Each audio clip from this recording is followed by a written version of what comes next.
Ça faisait longtemps que je cherchais des poules Chanticleer, puis les nôtres, on est allé les chercher loin, jusqu'à ce qu'on découvre qu'il y a des gens qui en font l'élevage ici en Abitibi-Témiscamingue. En fait, c'est une ferme qui fait des poules de race.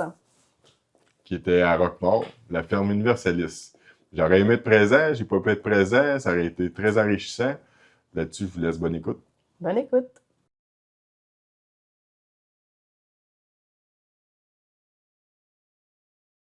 Bien, en fait, nous, on vient de la ville.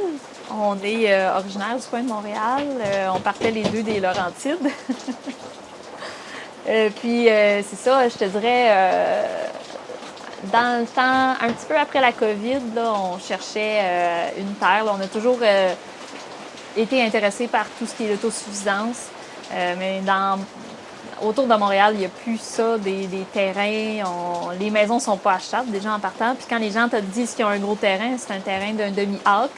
Tu as le droit d'avoir 3 poules, pas de coq. Si tu veux avoir un cheval, il faut que tu aies loué le terrain du voisin. Donc, on s'est mis à la recherche d'autres régions qu'on est allé visiter un petit peu partout. Puis, en venant visiter l'Abitibi, on est tombé en amour avec le coin. Fait qu'au début, il y a 4 ans, on est allé s'installer à Amos en appartement, le temps de trouver de l'emploi. Puis, c'est sûr que pour la banque, quand tu veux emprunter, c'est un petit peu plus facile, là. Puis, je dirais peut-être un 4-5 mois là, après notre arrivée, on a trouvé la maison ici. Puis on est aménagé au mois de juin. Je suis pas bonne dans les dates, là. On est en 2025, c'est en 2023. C'est l'année que ma fille est née aussi. Donc, on est venu s'installer. On a eu notre premier bébé 1 mois après le déménagement. Puis, c'est ça, on est parti sur le projet. Là. Moi, je suis retournée en formation. De formation, en fait, je suis intervenante en psychoéducation. Donc, on a vraiment fait un 180. Pendant que j'étais enceinte, là, pendant mon congé de grossesse, je suis retournée me former pour aller chercher là, un certificat en production animale puis un certificat en production horticole. Donc, on a démarré tranquillement pas vite. Là. La volaille, c'est quelque chose qui nous intéressait. On en faisait déjà avant. Puis la demande, elle est là. Il n'y a pas d'offre, en fait, là, en région ou quasiment pas. Entre autres, à cause de l'absence d'abattoir certifié. Ça, c'est sûr que ça aide pas. Puis, donc, les gens se découragent facilement. Donc, c'est ça. On a lancé le projet. On est tombé sur la maison là, dans la communauté de Roquemort. C'est vraiment un beau village pour ça. Le village est en développement. Là, on a beaucoup de projets là, qui se font en ce moment avec la communauté nourricière, beaucoup de maraîchers, d'autres producteurs. C'est un bel environnement. Les gens se soutiennent là-dedans. Là. On est vraiment tombé sur une mine d'or. Ouais, c'est différent de partir de Montréal, parler dans un petit village comme ça. C'est pas les mêmes mentalités, c'est pas le même accueil. Le contact avec les gens, il est pas pareil. C'est clair. Puis là, au cœur de votre projet, il y a l'air d'avoir la volaille, la poule. Est-ce que c'était ça dès le début ou c'est comme venu tout seul? Oui, non, je te dirais, ben ça l'a découlé. On est arrivé ici, on avait des poules puis des lapins. Donc, on s'est installé tranquillement pas vite, mais c'est sûr que la volaille, c'est quelque chose qu'on voulait poursuivre. On avait déjà fait du canard, on avait déjà fait de la dinde. Fait que c'est sûr que ça se construit au fur et à mesure. On voulait faire du maraîchage, mais on ne savait pas si ça allait être le principal. En ce moment, on remet nos champs en culture parce que tout était en friche. Puis c'est sûr que travailler l'argile, c'est un petit peu plus dur que travailler des terres en Montérégie, là. Donc, c'est ça. Oui, la volaille, c'était pas mal. Le lapin, on a laissé de côté. C'est sûr que c'est peut-être un peu plus dur là, à commercialiser. Puis je pense, dans la région, il y a quand même beaucoup de gens qui en ont pour eux. Donc, on a peut-être moins de marché. Là. Puis on pensait pas faire aussi gros en volaille. Puis à chaque année, on se rend compte qu'on ne fournit pas. La demande, elle est vraiment très présente. Puis par exemple, cette année, on vendait là, nos poules pondeuses se sont toutes vendues jusqu'en juillet, déjà au mois de février. Donc, l'année prochaine, il va falloir encore plus s'organiser là, pour essayer de combler là, la demande qu'on a eue. Là, tu parles de poules pondeuses, ça veut dire que c'était vraiment des poules matures là, qui étaient vendues. Oui, puis des adolescents aussi. Parce que dans le fond, on les vend à 3 stades de vie, si on veut. Là, on vend les poussins non sexés à la naissance. On vend ce qu'on appelle les ados à 2-3 mois qui sont sexés pour la majorité des races, parce qu'on a des races qui sont plus dures à sexer là, à cet âge-là. Puis on les vend aussi pondeuses là, à 4-5 mois. Donc c'est ça. Toutes nos couvées étaient réservées jusqu'à peu près ça, le juin-juillet. Donc là, en ce moment, on commence à ouvrir nos réservations pour l'hiver parce que l'année dernière, on n'en avait pas fait des poussins d'hiver, puis on s'est rendu compte qu'il y avait aussi une demande au mois de octobre, novembre, parce qu'il y a quand même beaucoup de gens là, qui ont des poulaillers d'hiver dans la région. Ce n'est pas le cas dans toutes les régions. Dans le coin de Montréal, les poules, ça se vend pas passer le mois de juin. Mais ça permet aussi, s'ils veulent des poussins qui soient prêts à pondre rendus au printemps, j'imagine. C'est ça qu'ils recherchent. Aussi, c'est ce que, justement, les coops offrent pas. La formule adolescent, ce que les gens aiment, c'est qu'ils ont le temps de les apprivoiser quand ils sont poussins. Fait que, c'est un avantage qu'en coop, on l'a pas. C'est juste des petits poussins ou des poules adultes. Fait qu'une fois adulte, tu peux les apprivoiser quand même, mais c'est quand même... t'as pas l'expérience de la voir grandir, là. Puis, tu n'as pas parlé, mais vous faites aussi des œufs? Oui. Oui, on vend les œufs. On vend les œufs de consommation. On a des clients qui passent ici. On en vend un peu dans les marchés. Puis, on a aussi la coopérative, là, qui est un point de service.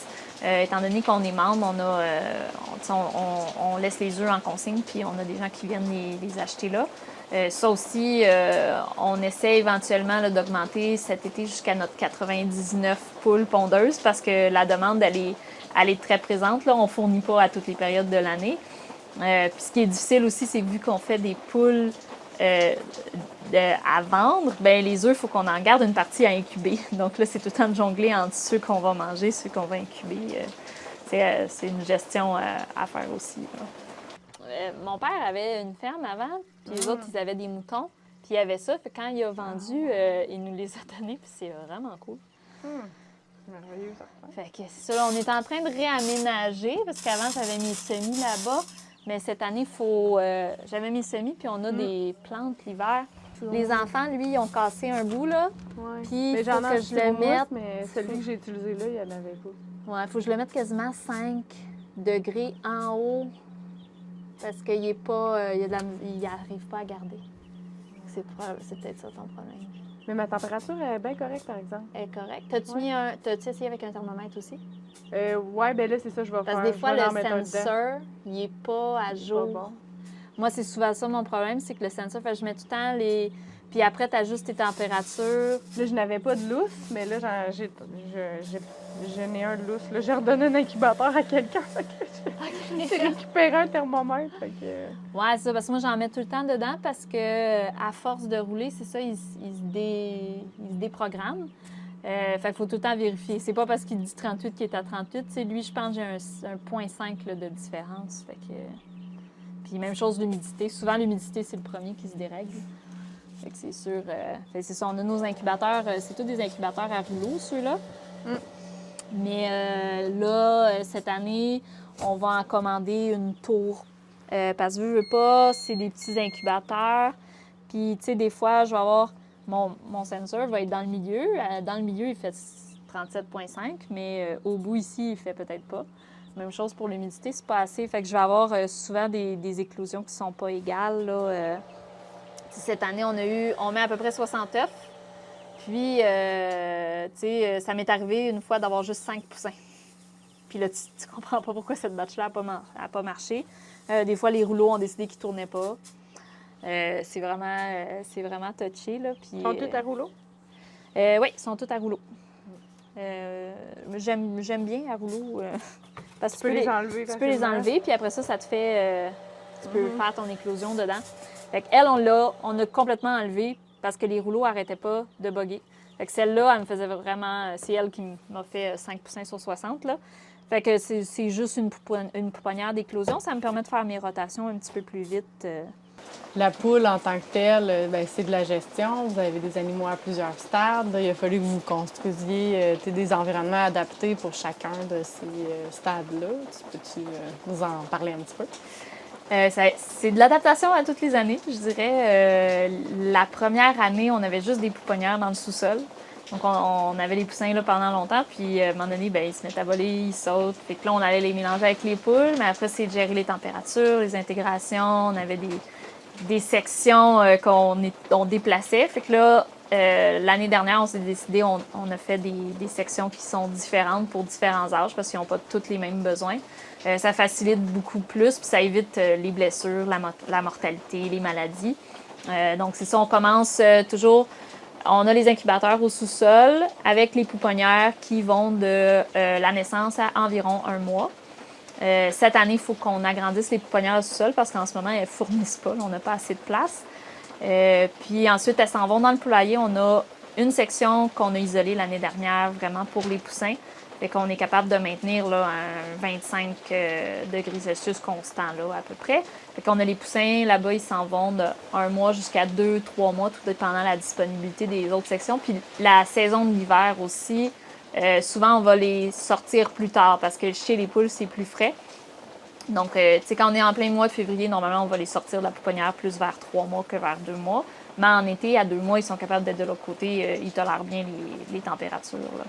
Puis, c'est ça. Ensuite, on a une section de transition avec des poules. Donc, on va avoir des poules.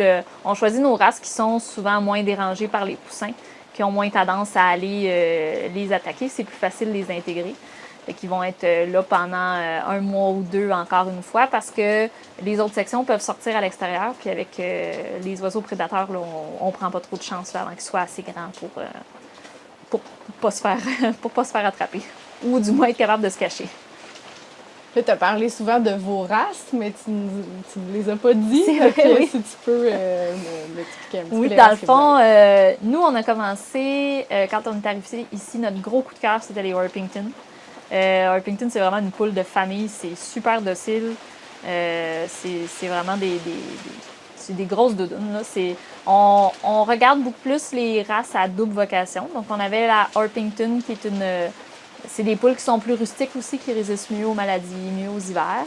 On a la Orpington Buff, qui est beige, puis la Orpington Lavande. Cette année, on a une nouvelle ajout. On a un coq coucou saumoné. Donc, on va voir, là, ça va être des mix parce qu'on n'a pas de poules. Ensuite, on a été chercher les marans, surtout pour les œufs, parce que les gens aiment ça aussi, les douzaines d'œufs colorés. Là. Fait qu'on est allé chercher des races spécifiques pour les œufs aussi. C'est pas vrai, la deuxième race qu'on avait rentrée, c'était les Chanteclair. Fait qu'on avait les Orpington Buff puis les Chanteclair, qui étaient nos 2 premières races à double vocation. Après, on a fait rentrer les marans qui pondent les œufs un peu plus brun chocolat.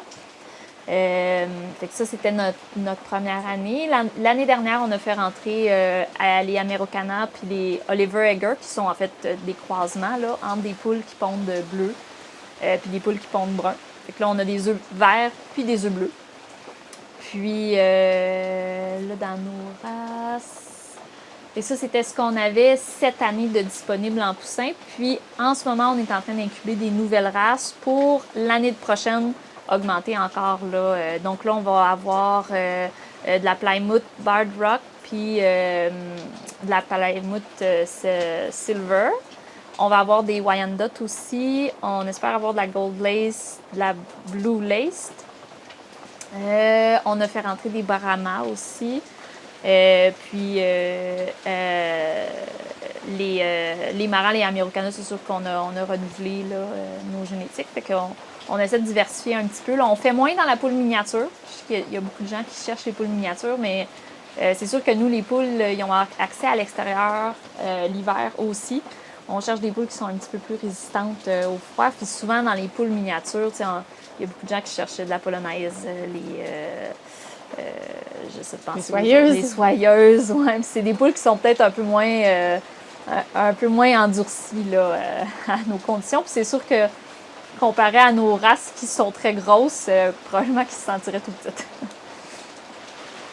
Puis, tu sais, c'est sûr que là, justement, par rapport à certaines races qu'on retrouve, justement, qu'on peut commander à l'animalerie versus, tu sais, un producteur comme toi, tu sais, il y a des méthodes d'élevage qui sont différentes, des races qui sont différentes. Est-ce que tu peux nous parler un petit peu de ça? Tu m'en as glissé un mot tantôt. Oui, c'est ça. Ben, dans le fond, on a certaines races comme c'est ça. La Orpington, elle peut se trouver en coop. La Plymouth peut se trouver en coop.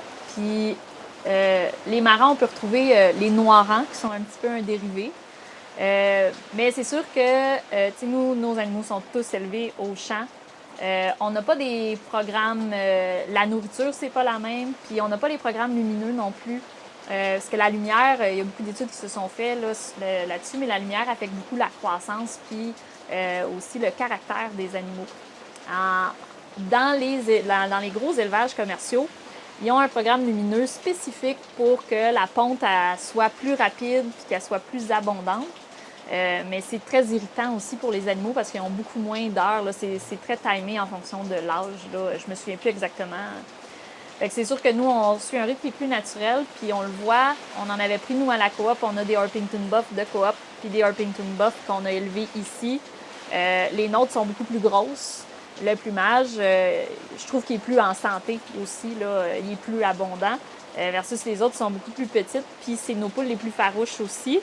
Puis, veux pas, ils arrivent, quand ils sont adultes, ils arrivent avec le bec coupé parce vu qu'en gros élevage, ils sont coincés pour être sûrs de ne pas s'attaquer, ils coupent les becs. Et ça, c'est toutes des différences qu'on a remarquées. Là, c'est pas, on n'a pas tout à fait le même fini. On pourrait parler des œufs aussi. Là. Les œufs de poules, tu sais, en fonction de comment elles sont élevées, de ce qu'elles mangent aussi. Nous, on a des coquilles d'œufs. Souvent, les gens vont trouver sont plus durs parce que, bon, tu sais, l'apport en calcium n'est pas le même. Puis le jaune va être beaucoup plus vif aussi. Parce que les poules, quand ils mangent de la moulée, tu sais, c'est principalement du blé, de l'orge. Ça va être des jaunes qui sont très, très pâles. Ils sont pas très nourris. Fait que nous, quand on nourrit au grain comme le maïs, le maïs colore beaucoup, mais l'herbe aussi. On va penser souvent que c'est le maïs qui colore le plus le jaune. Mais en fait, l'herbe, elle a beaucoup de pigmentation aussi. Là. C'est pas tout à fait le même goût, c'est pas tout à fait la même consistance. La conservation des œufs, je pense que les gens ils savent qu'on pourrait les conserver au comptoir, mais qu'il faut nous, on est obligé de les réfrigérer. Je sais pas si tu veux parler de ça. Oui, bien, en fait, les œufs, normalement, quand on les vend, au niveau des normes de salubrité, on n'a pas le choix de les laver. Puis en fait, c'est parce que naturellement, la poule, quand elle pond son œuf, elle met une couche protectrice autour de l'œuf qui fait que les bactéries ne peuvent pas rentrer à l'intérieur. C'est pour ça qu'un œuf qui vient directement de la ferme, on peut le laisser sur le comptoir parce qu'il est déjà naturellement protégé. Puis on peut le garder vraiment longtemps. Là. On pourrait avoir des œufs de 1 mois, 2 mois facilement sur le comptoir. Sauf qu'une fois qu'on a lavé l'œuf, on a enlevé cette couche protectrice-là. Donc, c'est pour ça qu'il va être recommandé de les mettre au frigo parce que l'œuf, il est plus protégé. Donc, on va avoir besoin de le réfrigérer pour une meilleure conservation. Nous, si on veut vendre nos œufs, on est obligé de les laver, qu'ils Oui. soient datés de 10 jours seulement. Oui. Il y a d'autres contraintes comme ça aussi. Je pense que vous étiez intéressé, entre autres, au projet d'abattage de poulet à la ferme. Aussi, ça, c'est quelque chose qu'on considère depuis qu'on est arrivé. Parce que c'est sûr que, tu sais, de la viande de poulet local, on n'en a pas. Au début, quand on est arrivé, on avait l'option, on voulait les faire abattre à l'abattoir à Mont-Laurier. Puis cette année-là, il y a eu toute l'histoire de la grippe aviaire, puis ils ont fermé leurs portes aux petits producteurs. Ils faisaient juste les leurs pour éviter la contamination, puis on n'avait même plus cette avenue-là. Donc c'est sûr qu'éventuellement, là, c'est parce qu'à chaque année, on construit différentes infrastructures, mais si tout se passe comme prévu, on aimerait ça l'été prochain pouvoir aménager un local d'abattage. On a déjà, c'est sûr que nous, on en fait pour nous-mêmes. Donc, on a déjà la plumeuse, on a déjà les chaudeuses, on a déjà tout le matériel pour aller à l'intérieur. Après, il faut se conformer aux normes. Donc, pour l'aménagement en tant que tel, il va falloir être sûr d'avoir un approvisionnement en eau, il va falloir être sûr que les surfaces sont lavables, qu'on a un circuit aussi qui est en ligne directe qui ne recontamine pas. Puis après, bon, c'est sûr qu'il y a toutes les normes au niveau de l'inspection, au niveau du suivi vétérinaire. C'est toutes des petites choses là, qu'il faut planifier là, dans la prochaine année pour essayer de voir si on pourrait se qualifier au projet pilote là, d'AMAPAC pour l'abattage à la ferme. Puis ben, justement, tu m'as fait penser à ma question tantôt parce que là, tu as parlé un peu de l'inspection et des maladies. Oui. Ça, tu me disais tantôt que c'était quand même un gros défi là, au niveau de la poule. Bien, c'est sûr que quand on essaie d'aller vers un élevage qui est plus naturel, bien, on essaie d'éviter tout ce qui est ne serait-ce que toutes les antibiotiques, parce qu'il y en a, avant c'était dans la moulée même, là, toutes les antibiotiques, ces choses-là. Donc c'est sûr qu'on essaie de se tourner beaucoup plus vers les produits naturels, mais c'est pas évident à gérer. Donc on considère, tu sais, peut-être éventuellement, on va voir est-ce qu'on veut faire un vermifuge par année, mais à ce moment-là, il y a des temps de retrait aussi. C'est toutes des questions qu'on se pose parce que c'est pas évident. Tu sais, quand il y a de la maladie qui pogne et qu'on a une centaine de volailles, tu te dis est-ce que tu prends le risque de perdre tout le monde? Donc là, on se tourne beaucoup vers des remèdes naturels comme la terre de diatomée pour les parasites externes.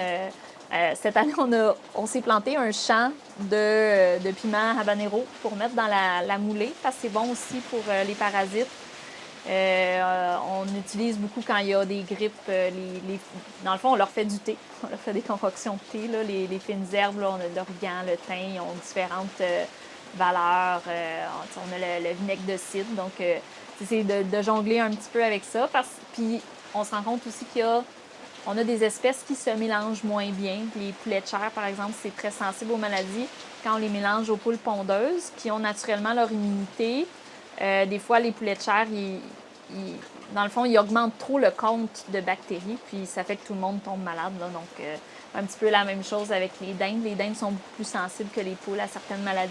Les poules vont être porteurs sains, mais vont rendre les dindes malades. L'année dernière, on avait perdu nos reproducteurs là, à cause de ça. Fait que c'est d'apprendre à séparer les sections, mettre les bonnes races ensemble. C'est beaucoup de casse-tête. On apprend là, au fur et à mesure. Surtout quand ils vont au champ aussi, veux pas, ils ont accès à des gammes de bactéries et de parasites qui n'auraient pas accès s'ils étaient laissés à l'intérieur. Ah, les canetons, c'est tentant, hein? Oui. C'est super adorable, des canetons, quand c'est tout petit. Vraiment? Mais c'est très nerveux. Contrairement à des poules, Ah, ils sont stressés. même adultes, c'est plus farouche, c'est dur à apprivoiser. Puis, à date de toutes les volailles qu'on a eues, c'est ceux qui font le plus de dégâts. Ah ouais? OK. Ouais, les gens, quand ils savent pas, quand ils viennent nous acheter des canetons et qu'ils n'ont jamais eu ça, on leur dit, ben écoute, t'es-tu équipé? Parce que, veux pas, l'hiver, les points d'eau, ils n'ont pas accès à un bassin, une piscine. Donc, ils font beaucoup de dégâts avec l'eau. Il faut toujours trouver des systèmes qui sont un petit peu plus adaptés. Là. Mais de l'autre côté, on a une coupole. C'est une coupole qui se vide directement dans un drain. Et sinon, ils font déborder pour faire des dégâts. Celui-là, ça va être nos petits pour la consommation. OK. Le canard. Oui, les canards. Nous, on mange beaucoup de canards. Oui, c'est bon. C'est une viande qui n'est pas très connue, mais entre un poulet et un canard, c'est vraiment... On s'entend. Je sais pas si c'est pas comme le canard sauvage, ça doit pas goûter comme le canard d'élevage. Oui, mais... c'est ça, parce que le muscle est encore plus utilisé. Mais non, c'est ça. Et puis là, on a... en ce moment, on a des pékins. Puis l'année prochaine, on va aussi avoir des canards Orpington Buff. Ah ouais? Ouais, on a trouvé un élevage. Fait que là, en ce moment, ils sont dans la couveuse. Là, fait qu'on va faire des croisements. Puis là, ben, t'en as glissé un mot par rapport à vos dindes puis les canards, mais on n'en avait pas parlé encore. Je sais pas si tu veux parler de tes races ou pourquoi tu as intégré ce type d'animaux-là dans votre cheptel. Oui, bien dans le fond, c'est ça. Là, en ce moment, on a des canards pékins. On avait commencé, nous, on consomme le canard là, régulièrement. Fait qu'on avait avant des canards de Barbarie. Du marché, mais on se cherchait une race encore là, comme les poules qui étaient un petit peu plus rustiques, qui allaient aller au champ, que le mâle n'allait pas devenir tellement gros qu'il allait écraser les femelles lors de l'accouplement. Tu sais, ça aussi, c'est des choses qu'on apprend avec le temps. Donc, on est allé, c'est ça, l'année dernière, on est allé chercher des pékins. Puis cette année, on a rajouté aussi à notre cheptel là, des canards Orpington Buff. Fait que là, on vend autant les canetons qu'on vend les canards adultes. Puis sinon, nous, on les consomme pour la chair. Malheureusement, pour tout ce qui est canard et dinde, c'est pas admissible au projet pilote. C'est vraiment, ça cible spécifiquement là, l'abattage de poulets de chair. Peut-être dans un futur éventuel, là, on ne sait pas. Puis là, c'est ça, cette année, on a rentré aussi des dindes sauvages qu'on va probablement garder en reproducteur pour croiser avec les dindes d'Ono. Veux pas, plus on a de reproducteurs, plus on sauve aussi sur l'achat de poussins. Puis en même temps, on sait que c'est nous qui les avons élevés, on sait d'où ils viennent, qu'est-ce qu'ils ont mangé, comment ils ont grandi aussi, là. Donc, Ben, ça rouvre la porte à un autre sujet. Là, vous faites de la reproduction. Fait que là, faut que tu sélectionnes tes génétiques, tes lignées. Faut que tu magasines. Puis là, t'es à Roquemort. oui, c'est sûr que, tu sais, les gens, souvent, vont avoir tendance à dire, ben garde tes poussins puis fais d'autres poules. Mais du moment où on garde nos poussins et qu'on fait d'autres poules, on a de la consanguinité. Puis là, ça peut créer des problèmes au niveau de la reproduction. Donc, c'est sûr qu'à chaque fois qu'on a des reproducteurs, il faut toujours se questionner, est-ce qu'on garde, nous, nos poussins, ça va faire des poules, mais il faut changer notre coque parce que c'est leur père? Ou, donc, tu sais, à chaque année, on a besoin d'aller chercher ailleurs. Puis c'est la même chose, tu peux pas prendre tout le temps du même élevage parce que on se ramasse avec les mêmes génétiques aussi, là. Fait que c'est de fouiller. C'est sûr que le plus facile pour nous, surtout qu'on a des jeunes enfants, je peux pas dire que je vais partir 3-4 jours en Ontario chercher des coqs et des poules. En ce moment, c'est les œufs d'incubation. Fait qu'on fait, on peut les commander par la poste parce que c'est sûr qu'en Abitibi, on a quand même un cercle qui est limité. C'est sûr que souvent, si je pense au canard pékin, quand on va aller chercher d'autres producteurs, il va falloir que j'aille les chercher dans une autre province parce que la majorité des canards pékins de l'Abitibi viennent de chez Pascal, au Témiscamingue. Fait que probablement que si je vais chercher un reproducteur chez quelqu'un qui est, je sais pas, à Amos, il vient de chez lui aussi, ultimement. Donc, ça aussi, ça fait de la consanguinité, là. Mais les œufs d'incubation, c'est beaucoup de risques. Tu t'achètes une douzaine. Là, c'est le temps de transport. Est-ce que le transport, ça a été bon? Est-ce que le taux de fécondité est bon? Peut-être que je vais avoir juste 4 là-dessus. Puis là, sur ces 4-là, ben, j'ai 2 poules, 2 coqs. Donc, c'est beaucoup de jonglage. Puis c'est pas donné des œufs d'incubation non plus, là. C'est sûr que ça coûte moins cher qu'une vache, là, mais... Puis ouais, la gestion des coqs, on pourrait parler de ça. Ouais. Justement, le fait que vous avez des races qui, des fois, sont sexables peut-être plus tard, puis... Oui, cette année, on a eu... cette année, on essayait la race Americana. C'est la première année qu'on l'avait. Puis c'est une race, contrairement aux grosses poules qui vont pondre vers 5-6 mois, les plus petites races de poules vont pondre plus vers 7-8 mois. Fait que là, nous, on s'est ramassé avec le fait que d'habitude, on sexe vers 2-3 mois nos poussins. Puis les Americana, on les regardait puis on se disait, j'ai aucune idée. Puis, c'est aussi d'apprendre à... Chaque race a ses spécificités. Il y en a, tu vas les sexer par la crête, d'autres par les barbillons. Il y en a, c'est les plumes de queue, les couleurs. On a certaines races qui sexent par les couleurs. Fait que les Americana, on a eu beaucoup de misère là, cette année. On a eu beaucoup de coqs surprises. Fait que là, on est en train de cogiter l'année prochaine. Peut-être qu'on va les vendre juste adultes parce qu'à 2-3 mois, c'est trop risqué de dire qu'on certifie des poules. Parce que j'en ai qu'on arrive à sexer juste à 6 mois d'âge. Là. C'est vraiment... C'est pas évident. Vraiment. Puis là, ben, après ces coqs-là, qu'est-ce que vous en faites? Bien, c'est sûr que c'est pas le fun à entendre, mais nous, les coqs, on peut pas les garder. C'est sûr que à double vocation, les coqs Orpington Buff, par exemple, on peut les garder puis les utiliser comme poulet de chair. Mais un Americana, c'est très petit. Il n'y a pas vraiment de chair à consommer ou très peu. Fait que c'est sûr que entre le fait de dire je le nourris pendant 8 mois, le temps qu'il puisse se manger, c'est pas super rentable. Fait que c'est sûr que nous, nos coqs, souvent, on va faire des abattages très jeunes, puis on va aller les porter dans le bois. Veux pas, nous, on a beaucoup de coyotes et de loups dans le bois.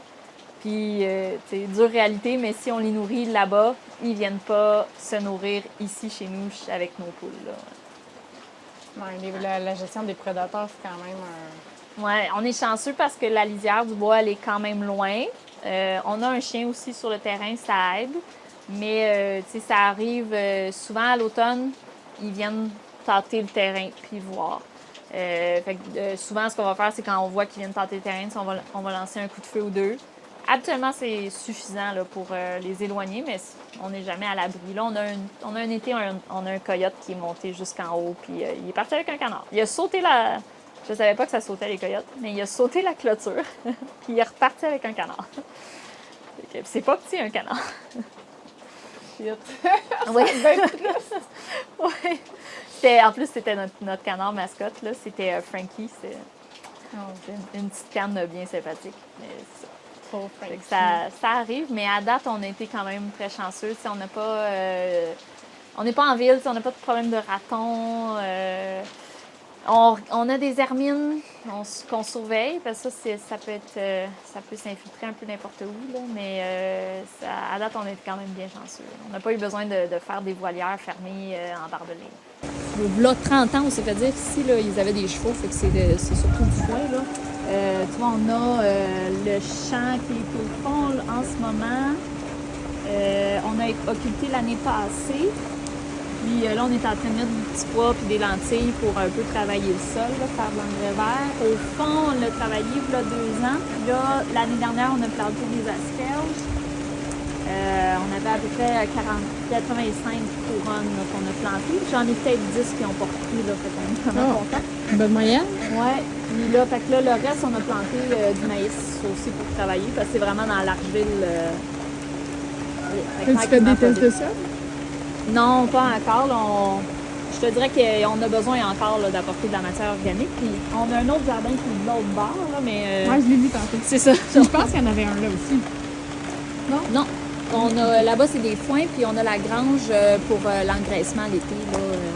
Là, cette année, on avait la nouvelle rallonge, fait qu'on n'a pas encore eu à l'ouvrir, mais je te dirais d'ici une semaine ou deux, il faut qu'on transfère d'un donneau au poulet de chair.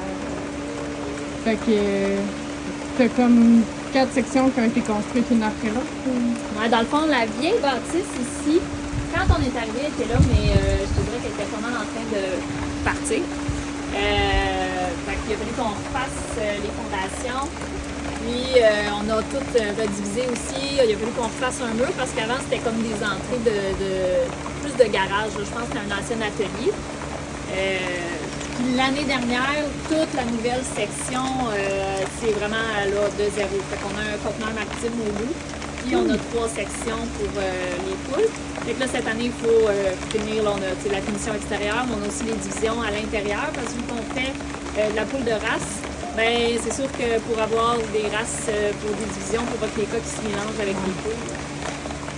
Donc, tranquillement, pas vite, c'est notre 3e année. Moi, quand j'ai vu votre page Facebook, puis que j'ai vu la description que tu avais faite, ou je pense que c'est votre site Internet, vous disiez vraiment que c'était un projet à la base d'autosuffisance, que c'était Oui. ça qui vous avait amené vers là. Fait que j'avais envie de savoir un peu c'était quoi votre vision d'autosuffisance, ou c'est jusqu'où vous aimeriez pousser ça dans votre vie.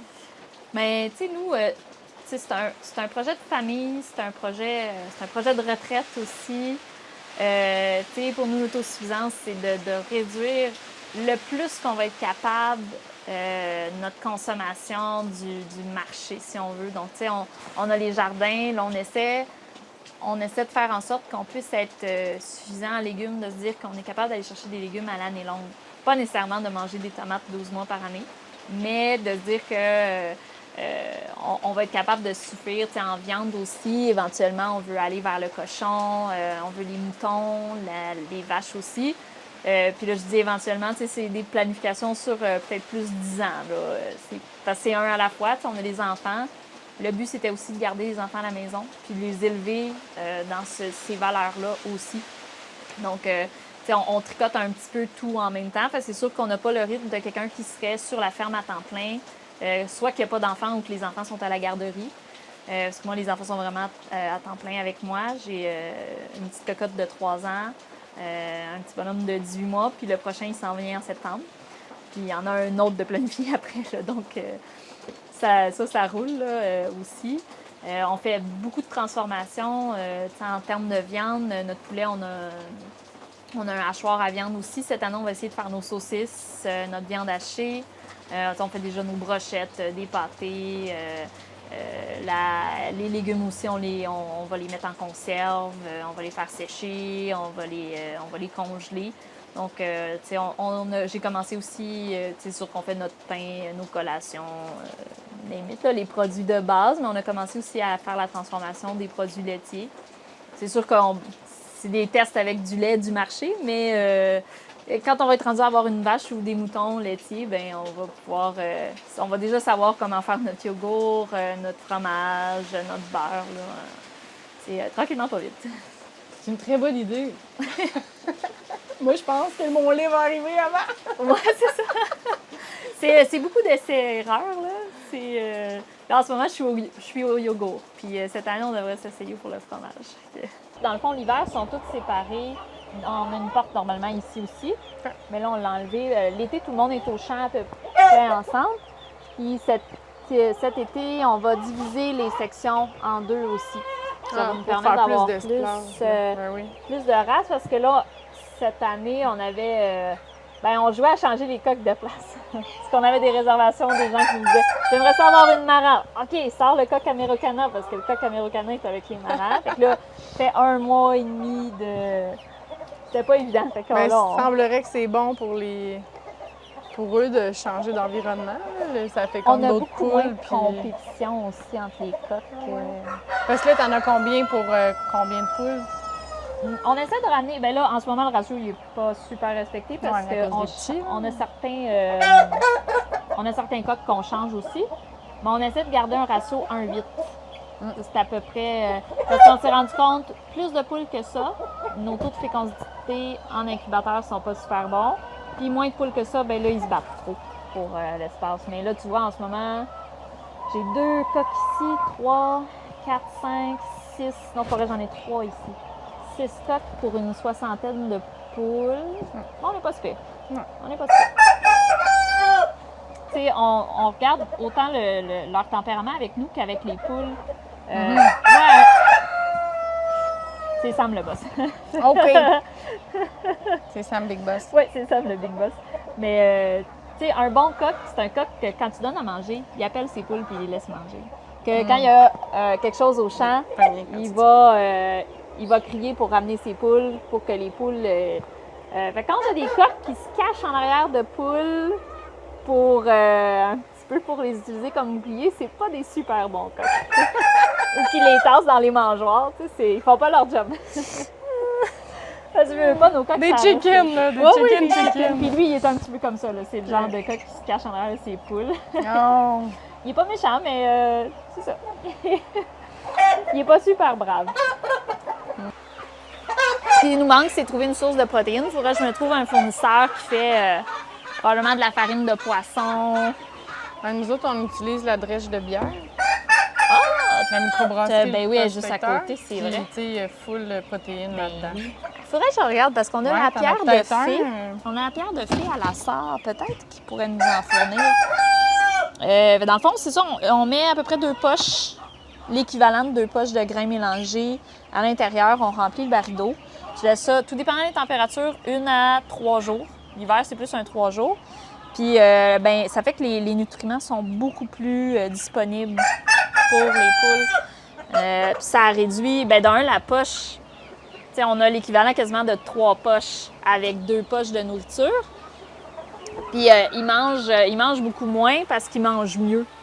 En fait, là, donc ça réduit beaucoup nos coûts parce qu'on s'entend que les coûts de nourriture, les intrants, c'est ça qui tue en production animale, là.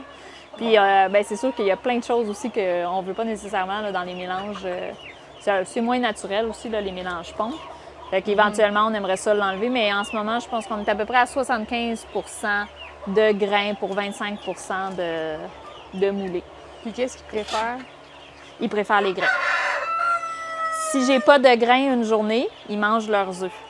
Fait que, depuis qu'on a donné du grain, ils boudent vraiment. Là. Ils en mangent quand même, mais c'est pas avoir de grains fermentés, c'est comme si on leur avait coupé leur nourriture. T'sais, ils vont être quand même fâchés. Ou, là, j'ai des poules qui pompent plus, tu le vois qu'ils sont pas à l'aise. On a créé un stress. C'est une bonne chose, c'est ça qu'on voulait. Il aime ça.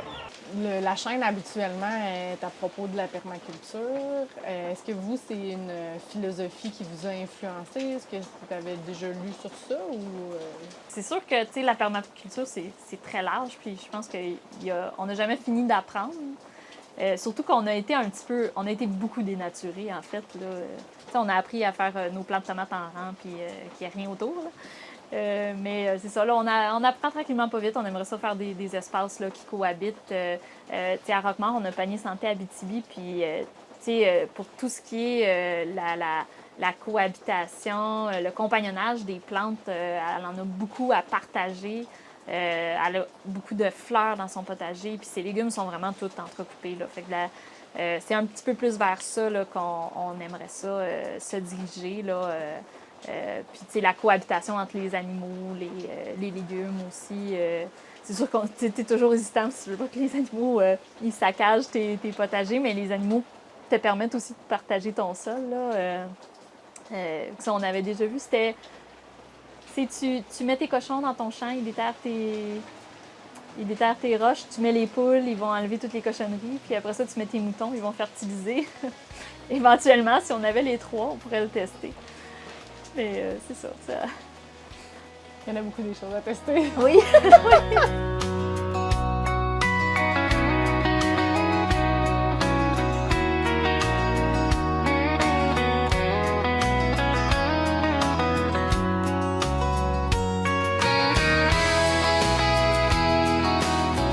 C'est vraiment avantageux d'avoir des poules qui ont été élevées dans un milieu fermier, un peu plus familial comme ça, plutôt que des poules qui ont été dans un élevage industriel ou des poules de coop. Donc vraiment, il y a des avantages de faire affaire avec des petits éleveurs qui font des poules de race plutôt que d'autres types de poules.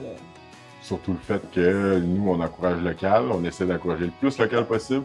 C'est des poules qui sont rustiques, donc qui sont adaptées pour le climat hivernal, ce qui était très bien pour nous ici en Abitibi. Fait qu'on vous invite à découvrir la ferme Universalis pour vos prochaines commandes de poules. Non. C'est nous qui en vendons.